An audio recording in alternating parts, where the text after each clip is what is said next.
Assalamualaikum warahmatullahi wabarakatuh. Kembali lagi bersama Minprof untuk melanjutkan kisah Yu Lejin, sang tentara bayaran yang kembali bersekolah. Jadi, bagi kawan-kawan yang baru saja bergabung, bisa ke halaman utama channel untuk melihat kisah Yu Lejin dari pertama. Dan langsung saja siapkan bantal, mulai rebahan dan simak kisahnya. Keesokan harinya, seperti hari-hari biasa di sekolah, Jae-yu memberitahu Lejin tentang Dayun yang diganggu oleh bocah saat pulang sekolah. Lejin terkejut mendengar itu dan bertanya, apa kemarin terjadi hal yang seperti itu? Yongchan mengiyakannya. Meski tidak terjadi masalah yang besar karena Jae-yu yang turun tangan, tapi belum sempat menyelesaikan perkataannya, Jae-yu menyelanya. Dia berkata jika dia menghajar mereka beberapa kali, lalu mengusir bocah itu. Sekjo yang tiba-tiba muncul dari belakang menanyakan apa mereka tahu siapa bocah-bocah itu. Yongchan menjawab kalau dia melihat bocah itu memakai seragam SMK Gosuk. Saat mendengar nama SMK Gosuk, seketika suasananya berubah menjadi serius. Sekjo berkata, jika bocah itu dari SMK Gosuk, maka berarti ini pasti tidak sesederhana itu. Lejin juga setuju dengan Sekju. Bukannya SMK Gosuk itu sekolah yang terlibat masalah dengan mereka beberapa hari yang lalu? Sekju membenarkannya. Lejin lalu berkata, kalau semua itu tidak mungkin hanya kebetulan. Sekju juga mengingatkan mereka agar jangan lengah.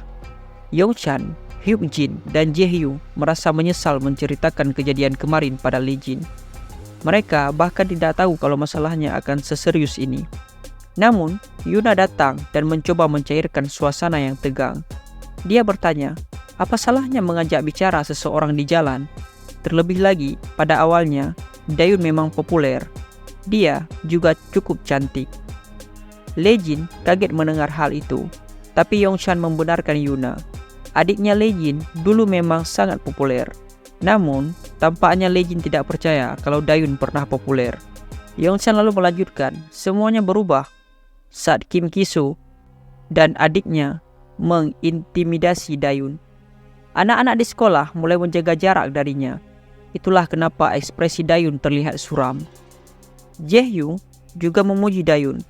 Adiknya Lejin memang lumayan cantik. Bahkan Hyukjin juga berkata jika orang-orang di sekitar Dayun juga banyak yang bilang kalau Dayun itu cantik.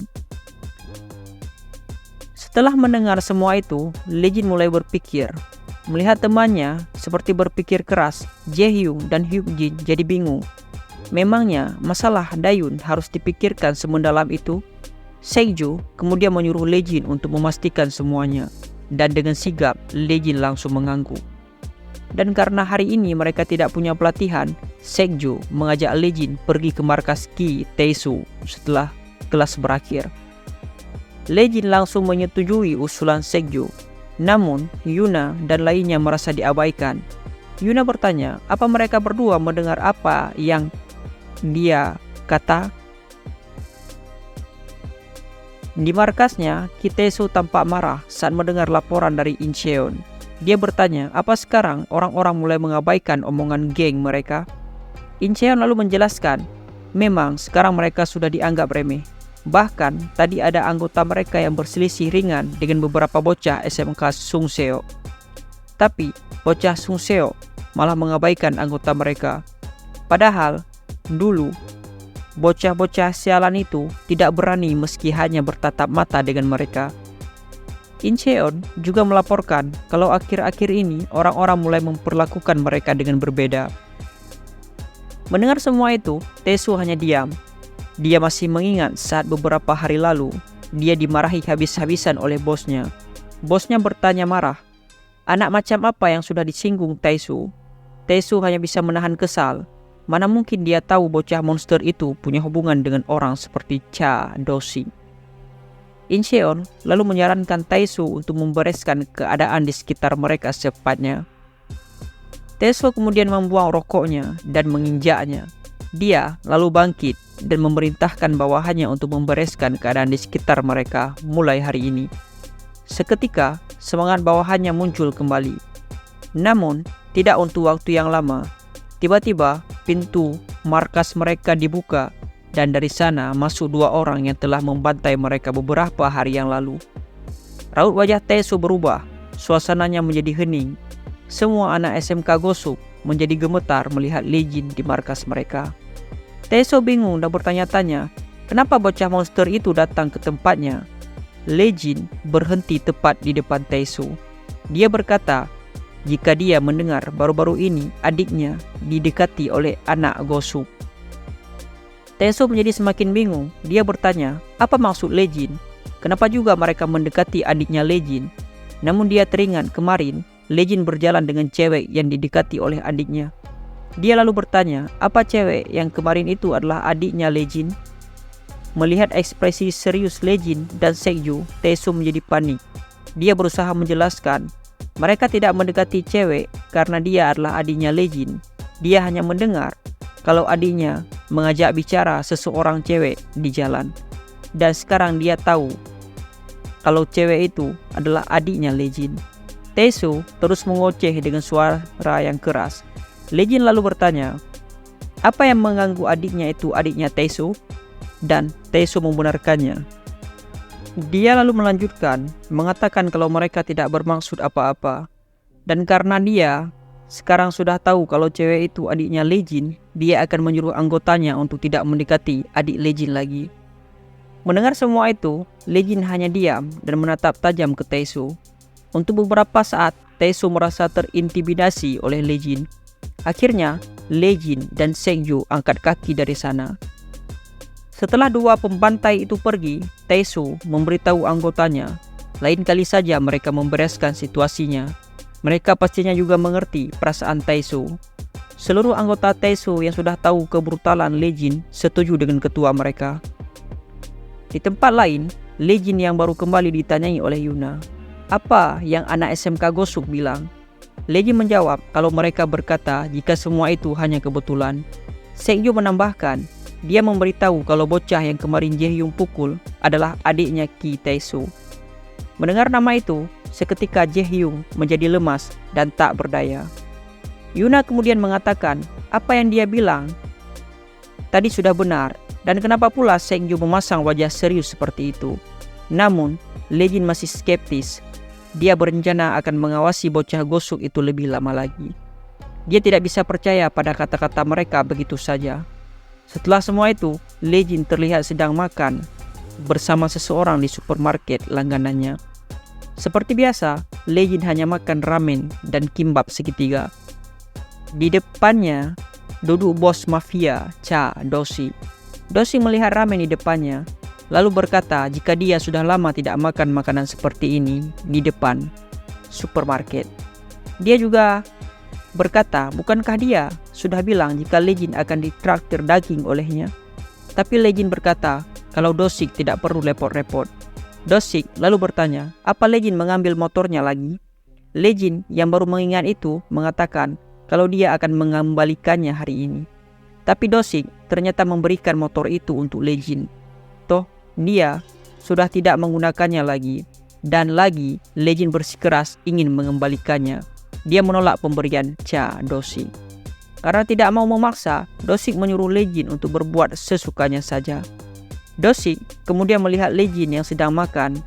Saat melihatnya sekarang, dia hanya melihat seorang anak SMA biasa yang tampan.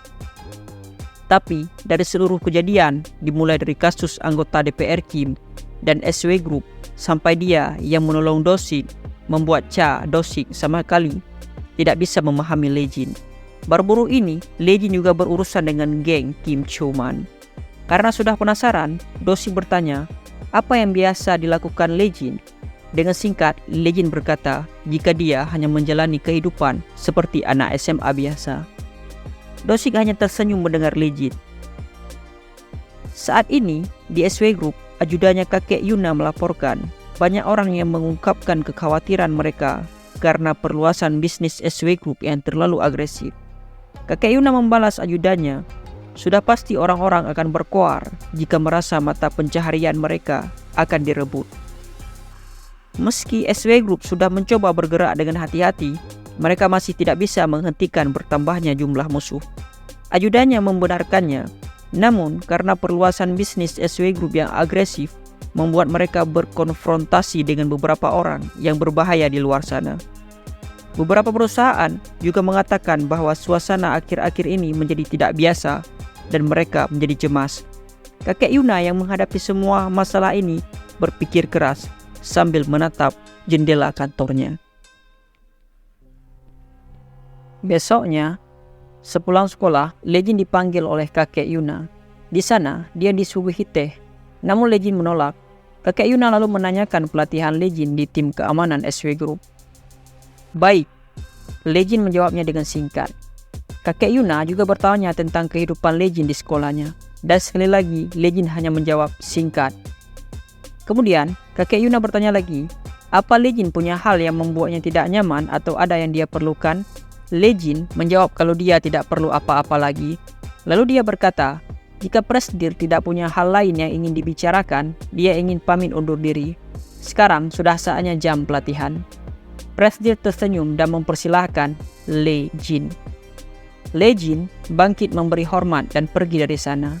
Terlihat ajudan Presdir bingung dengan sikap Presdirnya. Di tempat lain, seperti biasa, Legin berlatih bersama pengawal lainnya. Ajudannya, Jie, yang melihat Legin seperti biasa saja, berkata bahwa Legin sudah tidak terlihat mencolok seperti saat dia pertama kali datang ke sana. Jie yang di sampingnya bertanya, apa ajudannya yakin seperti itu? Apa maksudnya kemenangan Legin atas tim 2 saat itu hanya kebetulan? Ajudannya menjawab dengan menahan marah. Tidak mungkin Legin menang secara kebetulan. Dia lebih merasa jika anak itu sengaja menahan dirinya agar tidak terlihat mencolok. Jie bertanya lagi. Menurutnya, apa Legin sengaja tidak ingin tampil menonjol? Ajudannya lalu menjelaskan, sekarang Legin sudah tidak terlihat mencolok seperti pertama kali dia datang. Tapi kemampuan atletik dan mengatasi situasinya jauh lebih unggul dari seluruh anggota tim keamanan SW Group. Dia juga terlihat mempunyai lebih banyak pengalaman. Kemampuan yang Legin tunjukkan saat sparring tidak masuk akal. Si ajudan yakin sekali Legin pernah mendapatkan latihan khusus yang intensif. Jie terlihat mendengar ajudannya dengan seksama. Si ajudan menambahkan, Legin menjalani pelatihan yang melelahkan tanpa banyak bicara. Dan karena usianya masih muda, dia jadi banyak disukai oleh anggota tim keamanan. Jie kembali mengingat saat dia menemui tunangannya baru-baru ini. Dia bertanya, apa tunangannya, Mayor Kang, baik-baik saja? Karena dia mendengar kalau Mayor Kang terluka saat bertugas. Mayor Kang menjawab dengan malu-malu, dia tidak apa-apa, lukanya juga tidak terlalu parah. Jie lalu memberitahu Kang, walau mengerjakan tugas dengan sungguh-sungguh itu baik, tapi Kang harus tetap menjaga dirinya, jangan sampai dia terluka. Mayor Kang yang bucin dengan semangat mengiyakan tunangannya. Tapi Mayor Kang kemudian tampak ragu-ragu. Dia lalu bertanya, apa Jie masih menyelidiki tentang pelajar yang dia tanyakan dulu? Awalnya Jie bingung, tapi kemudian dia sadar siapa yang dimaksud tunangannya. Mayor Kang lalu berkata, sepertinya nama pelajar itu Yu Legin. Jie heran mengetahui Kang mengetahui nama anak itu. Dia bilang pernah melihatnya hanya sebentar. Tapi kenapa dia bisa mengingat nama Legin? Ditambah lagi sekarang, Mayor Kang terlihat seperti kepiting rebus. Wajahnya merah sambil berusaha tetap tenang. Dan itu membuat Jie bertanya-tanya, kenapa tunangannya berakting agar terlihat tetap tenang? Jie lalu tersenyum dan mengatakan jika dia sudah tidak menyelidikinya lagi. Mendengar jawaban yang memuaskan itu, wajah Kang segera menjadi berseri. Membuat Jie semakin penasaran, kenapa ekspresi Kang langsung cerah begitu saja. Dia yakin pasti ada sesuatu yang disembunyikan darinya. Tapi dia tidak mengira jika Legin juga kenal dengan tunangannya. Sesudah latihan, Legin mengawal Jie. Di dalam mobil, Jie bertanya, apa Legin benar-benar tidak ingin untuk menjadi artis? Perusahaannya pasti akan mendukung Legin. Namun, karena tidak tertarik, Legin langsung menolak tawaran Jie.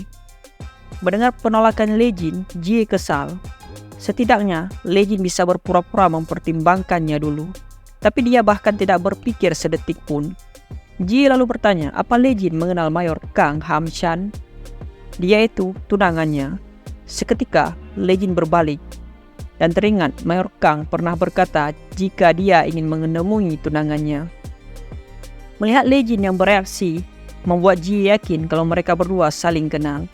Namun saat melihat lagi ke arah Lejin, dia melihat seolah-olah Lejin bersikap tegap, dan itu membuatnya bertanya-tanya, kenapa Lejin berubah begitu? Bahkan ajudannya Ji bingung melihat perubahan sikap Lejin. Setelah sampai ke kantor Ji, Lejin mengawalnya seperti biasa, tapi dia jadi kepikiran karena Ji tunangannya Mayor. Beberapa saat kemudian Ji masuk ke kamar mandi, namun terlihat seorang wanita asing yang keluar dari salah satu toilet. Dia berjalan perlahan, lalu dengan cepat membius Ji. Setelah berhasil melumpuhkan targetnya, rekan si wanita keluar. Dia lalu menyuruh rekannya memindahkan target mereka. Ajudan Ji dan Lejin yang sedang istirahat terkejut saat mendengar laporan kalau Ji menghilang. Pengawal yang menjaganya ditemukan pingsan di luar. Sebagai kepala pengawal, dia segera memerintahkan bawahannya menutup akses masuk dan mengecek semua CCTV. Lejin yang sudah paham situasinya bergegas keluar dan segera menuju ke tempat parkir. Jika penculik itu melumpuhkan pengawal dan Ji, mereka pasti bergegas meloloskan diri menggunakan mobil. Atau kemungkinan besar mereka bersembunyi di dalam sambil melihat keadaan baru kabur dengan mobil. Lejin segera menuruni tangga dan sampai di tempat parkir. Namun di sana kosong, tanpa ada seorang pun. Dia melihat seseorang sedang berusaha masuk ke mobil dan segera berlari ke sana. Namun hanya menemukan seorang bapak-bapak yang kebingungan. Di belakangnya terdengar suara rem berdecit. Dia segera berbalik untuk menemukan sebuah mobil pergi dengan kecepatan tinggi. Dia kemudian menghadang mobil itu, namun sia-sia. Si sopir tidak peduli dan terus menekan gasnya. Terpaksa Lejin menghindarinya dan mobil itu berhasil kabur. Tapi Lejin tidak menyerah begitu saja. Dia kembali mengejar sambil melaporkan jika dia sudah menemukan mobil tersangka, sebuah minivan hitam dengan plat nomor 000H0 dan 000. Kali ini Lejin berhasil mengejar mobil itu dan melompat tepat di bumper depan mobil itu, membuatnya berhadapan dengan si penculik. Ya, maka berakhirlah kisah You Legend pada hari ini. Min Prof pamit undur diri. Sekian. Assalamualaikum warahmatullahi wabarakatuh.